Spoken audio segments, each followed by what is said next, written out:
लाडकी बहीण योजनेमुळे महाराष्ट्रात महिला सक्षमीकरण होत आहे.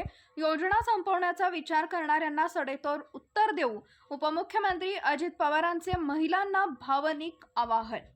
राज्यातील विधानसभा निवडणुकीच्या पार्श्वभूमीवर उपमुख्यमंत्री आणि राष्ट्रवादी काँग्रेसचे अध्यक्ष अजित पवार यांनी एका व्हिडिओ संदेशाद्वारे महाराष्ट्रातील महिलांची लाडकी बहीण योजनेला दिलेल्या पाठिंब्याबद्दल आभार मानले.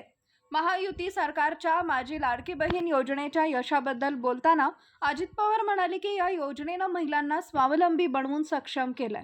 या योजनेमुळे लाडक्या बहिणींना स्वतःच्या पायावर खंबीरपणे उभे राहण्यास मदत झाली आहे, असं अजित पवार म्हणाले. आगामी विधानसभा निवडणुकीत महाराष्ट्रातील महिलांनी महायुतीला पाठिंबा द्यावा असे आवाहन त्यांनी केलंय.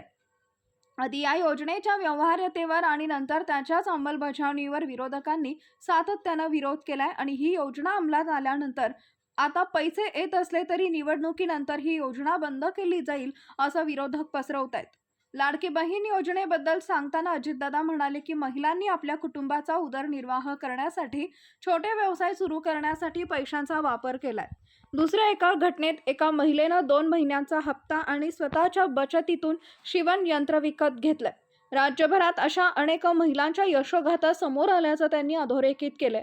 2.5 कोटीहून अधिक महिलांना 5 महिन्यांचा एकूण 7,500 रुपयांचा हप्ता मिळालाय अशी माहिती त्यांनी दिली आहे. राज्याचे अर्थमंत्री असलेले अजित पवार यांनी यंदाच्या अर्थसंकल्पात माझी लाडकी बहीण योजनेची घोषणा केली आणि 46,000 कोटी रुपयांची अर्थसंकल्पीय तरतूद केली. या योजनेअंतर्गत सरकार महिलांना 1,500 रुपये देते.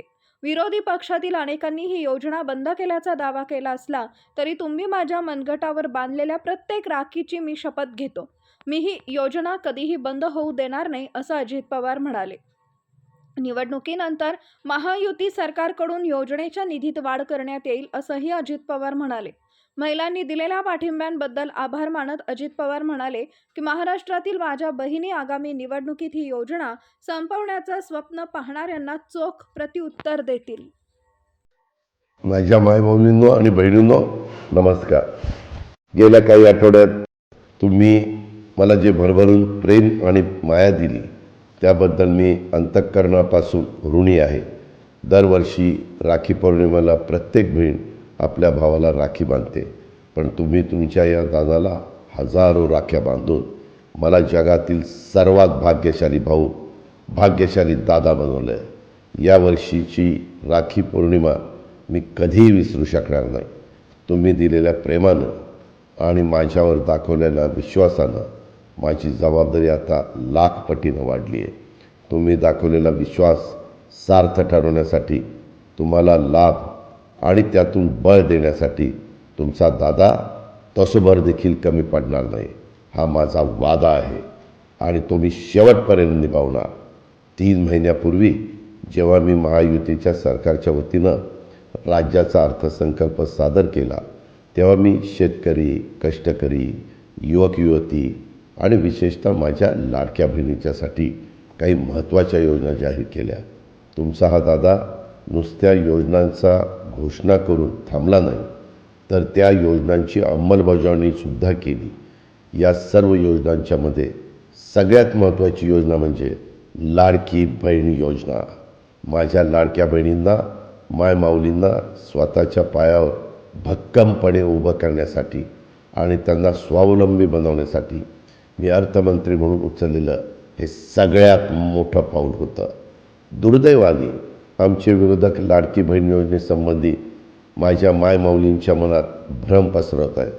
जेव्हा मी लाडकी बहीण योजना जाहीर केली तेव्हा विरोधक म्हणत होते की या योजनेची अंमलबजावणी शक्य नाही. जेव्हा आम्ही या योजनेची अंमलबजावणी सुरू केली आणि माझ्या मायमाऊलींनी आनंदाने योजनेचे फॉर्म भरायला सुरुवात केली तेव्हा विरोधक म्हणू लागले की फॉर्म तर भरून घेतील पण खात्यात पैसेच येणार नाही. आणि जेव्हा माझ्या बहिणींच्या खात्यात आता 5 महिन्यांचे मिळून 7,500 रुपये जमा होऊ लागले तेव्हा भेदरलेले आणि घाबरलेले विरोधक म्हणू लागले की आता पैसे येत असले तरी निवडणुकीनंतर येणारच नाहीत. आमचे विरोधक प्रत्येक वेळी खोटा बिनबुडाचा प्रचार करतात आणि तुमचा दादा तुम्हाला दिलेल्या शब्दाप्रमाणे तुमच्या खात्यात पैसे जमा करत राहिला आणि यापुढंही तुमच्या खात्यात दर महिन्याला न चुकता पैसे येत राहतील. आम्ही जसं राखी पौर्णिमेला बहिणींना ओवाळणी दिली तशीच ओवाळणी भाऊबीजेच्या निमित्तानं सुद्धा देत आहोत. येत्या विधानसभा निवडणुकीनंतर आमचं महायुतीचं सरकार लाडकी बहीण योजनेअंतर्गत मिळणारी रक्कम वाढवण्याचा निश्चित प्रयत्न करेल. हे राज्यातील मायमाऊली आणि बहिणींच्यासाठी उचललेलं एक ऐतिहासिक पाऊल असेल, याची माझ्या लाडक्या बहिणींनी नोंद घ्यावी.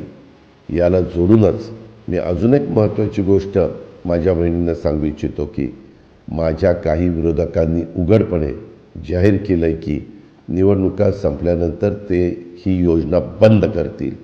महाराष्ट्रातील करोडो बहिणींना संसाराचा गाडा हाकण्यासाठी, मुलांच्या शिक्षणात मदत करण्यासाठी, त्यांना त्यांच्या पायावर सक्षमपणे उभं राहण्यास मदत करणाऱ्या लाडक्या बहीण योजनेला विरोधक बंद करण्याचं स्वप्न बघत आहेत. परंतु तुम्ही बांधलेल्या आणि पाठवलेल्या प्रत्येक राखीची शपथ घेऊन सांगतो, तुमचा दादा ही योजना बंद होऊ देणार नाही. निवडणुकीच्या वेळी विविध पक्ष एकमेकांवर अनेक आरोप करतात, एकमेकांच्यावर हल्ले देखील करतात. पण मला असं वाटतं की विरोधक लाडकी बहीण योजनेबद्दल खोटी माहिती पसरून मायमाऊलींचा अपमान करत आहेत, भीतीचं वातावरण पसरत आहेत. पूर्वी विरोधकांनी सांगितलं की पैसे मिळणारच नाही. आता ते म्हणत आहेत की पैसे का दिले जात आहेत.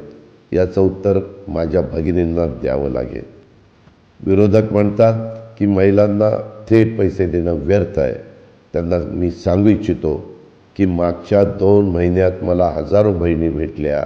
काहींनी राखीसोबत पत्र पण पाठवलं. त्या प्रत्येक संवादात, त्यांनी लिहिलेल्या प्रत्येक पत्रात माझी भगिनी त्यांना मिळत असलेल्या रकमेतून त्या काय करणार आहेत हे मोठ्या आनंदाने सांगत होत्या, लिहित होत्या. काहींनी तर सांगितलं या पैशातून छोटासा व्यवसाय करून आपल्या कुटुंबाला समृद्ध करण्याचा प्रयत्न करणार आहोत. एका माऊलींनी 2 महिन्याचे आलेले पैसे आणि त्यात आपले स्वतःचे काही पैसे जोडून एक शिलाई मशीन घेतली. ती आता तिच्या आजूबाजूच्या घरातील महिलांचं शिवणकाम करत आहे आणि त्यातून तिला बऱ्यापैकी पैसे मिळतील अशी माझी खात्री आहे. काही बहिणींनी सांगितलं की त्या या योजनेच्या पैशाचा वापर आपल्या मुलामुलींच्या शिक्षणावर, शैक्षणिक साहित्य विकत घेण्यावर करतायत. माझ्या एका भगिनीनं या पैशातून राखी पौर्णिमेच्या महिन्यात राखी बनवण्याचं साहित्य विकत घेऊन त्या राख्या बाजारात विकल्या आणि त्यातून चांगले पैसे जमवले आणि तेही हे सर्व काही मोठ्या आनंदाने मला सांगत होती. अशी हजारो उदाहरणं आम्हाला आज राज्यभर पाहायला मिळत आहेत. याचा आम्हाला सार्थ अभिमान आहे. महाराष्ट्रातील करोडो महिलांच्या स्वप्नांसाठी आणि त्यांच्या मुलामुलींच्यासाठी, भविष्यासाठी लाडकी बहीण योजना एक आधार बनत आहेत. याचा मला अत्यंत आनंद होत आहे. म्हणून विरोधकांना माझी हात जोडून विनंती आहे की तुम्हाला मला जी शिवीगाळ करायची आहे ती निश्चित करत राहा, पण लाडकी बहीण योजनेच्या माध्यमातून करोडो कुटुंबाचे स्वप्न जोडले गेले आहे. कृपया या योजनेसंदर्भात खोटी माहिती पसरून त्या स्वप्नांची राख रांगोळी करू नका. आणि मला खात्री आहे महाराष्ट्रातील माझ्या बहिणी, मायमाऊली ही योजना बंद करण्याचं स्वप्न बघणाऱ्यांना येत्या निवडणूक धडाच शिकवतील. तुमच्या प्रेमासाठी आणि आशीर्वादासाठी पुन्हा एकदा धन्यवाद. नमस्कार.